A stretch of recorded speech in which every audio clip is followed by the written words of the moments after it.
If you grew up in Hawaii, chances are you grew up eating Saimin. It is such a significant part of Hawaii culture. It's ingrained. People who travel or go to live in the mainland for a long period of time, they come back and they eat a bowl of Saimin and they feel like they're home again. So I think that's kind of special.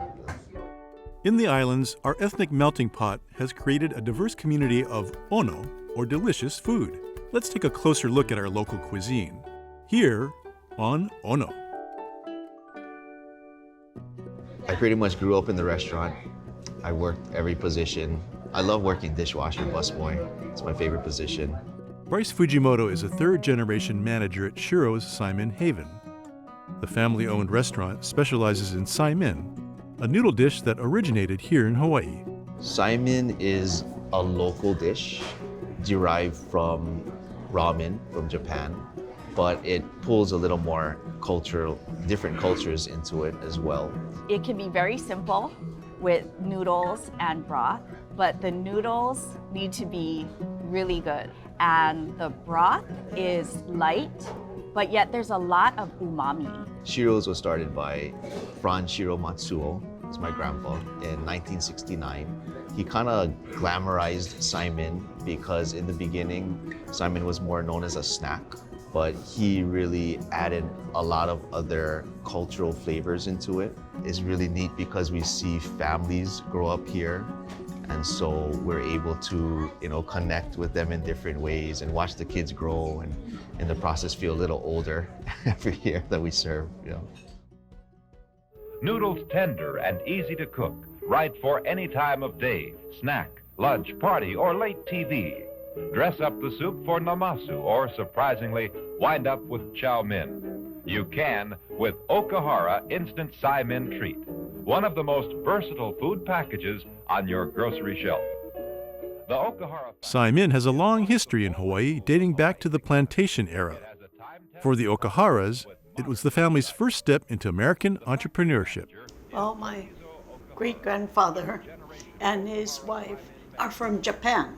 The first place they lived was in 1932, and there was a shack in the back of a house, and that's where they started making noodles and Saimin.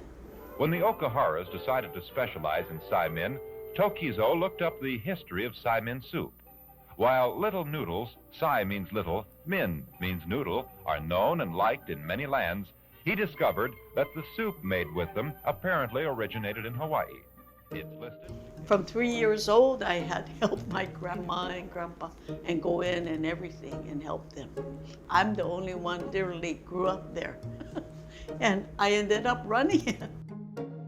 My father took many positions as far as getting into carnivals at Ike Fernandez, many sports events for, schools, and yeah, that was good. That would bring me pride.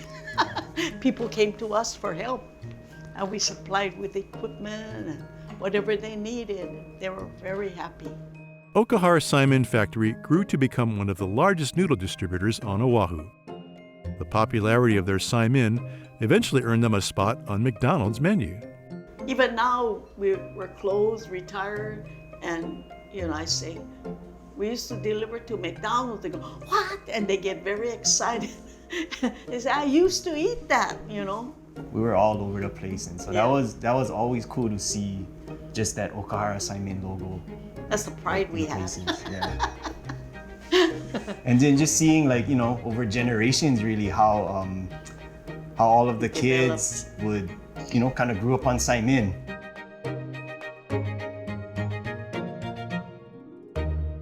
Businesses like Okahara Simon played a large role in Saimin's popularity, but it was people like Fran's Shiro Matsuo who were able to take Saimin to the next level. He added wambok, he added wonton, he pulled that from the Chinese culture, and he also put all types of garnishes inside of it too. Right now we have Saimins ranging with roast duck inside, Chinese roast pork, paired with a lot of fried foods, but he really just wanted to make a meal in a bowl. My grandpa had a very outgoing personality. He was a showman. Yeah, he used to entertain guests with his ukulele playing, even though he didn't really know how to play ukulele. He taught himself. He used to sometimes sing to customers.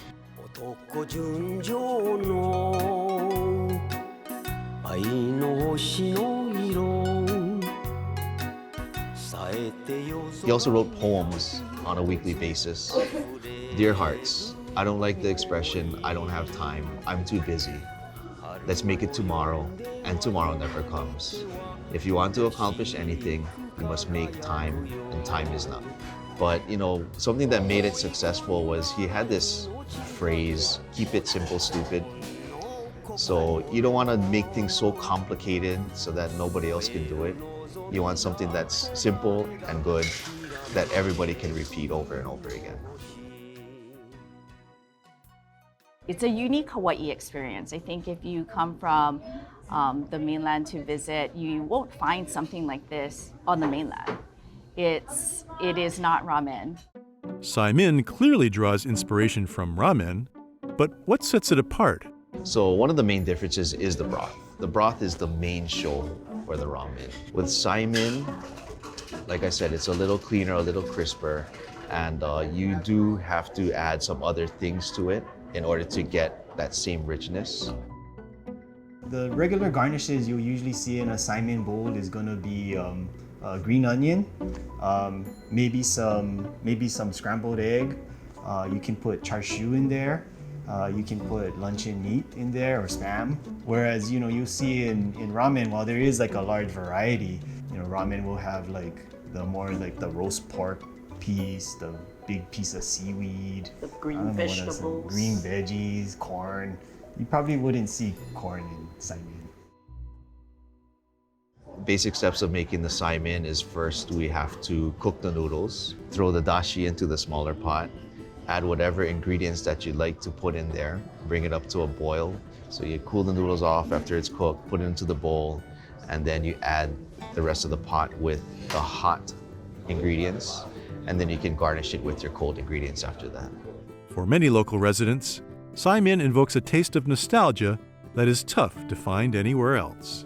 So noodles, little bit of dashi, put some mustard shoyu.